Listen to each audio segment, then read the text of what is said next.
ঘটনাস্থল ঘুরে দেখলেন কেন্দ্রীয় মন্ত্রী সুকান্ত মজুমদার। কলকাতার বিভিন্ন প্রান্তের মেট্রো পরিষেবা উদ্বোধন করবেন আমাদের প্রধানমন্ত্রী, তার প্রস্তুতি চলছে। কলকাতার বিভিন্ন প্রান্তের মেট্রো পরিষেবা উদ্বোধন করবেন প্রধানমন্ত্রী, তার প্রস্তুতি চলছে। বলো না।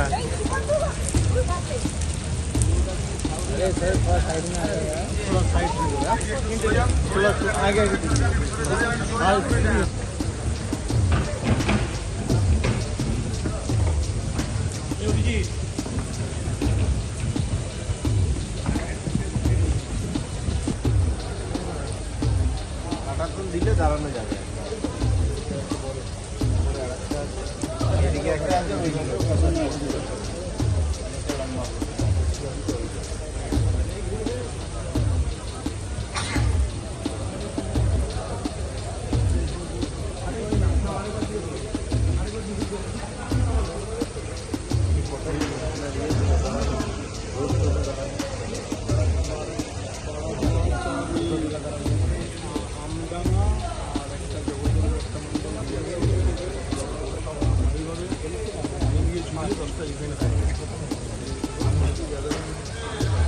আবার আপনাদের কাছে আমি লাইভে আসলাম।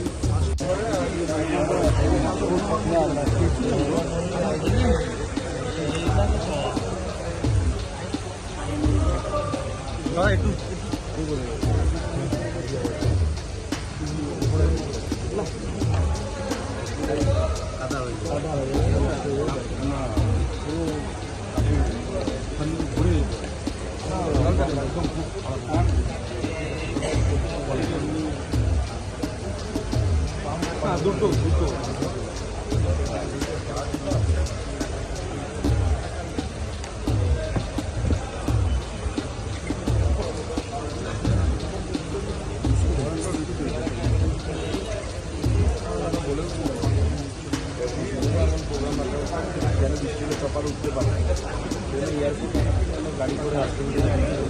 অত্যাচারের অভিযোগ তুলেছে। এবার কলকাতা বিশ্ববিদ্যালয়ের একজন ছাত্র কলকাতার মধ্যেই তাকে বাংলাদেশি তকমা দিয়ে মারধর।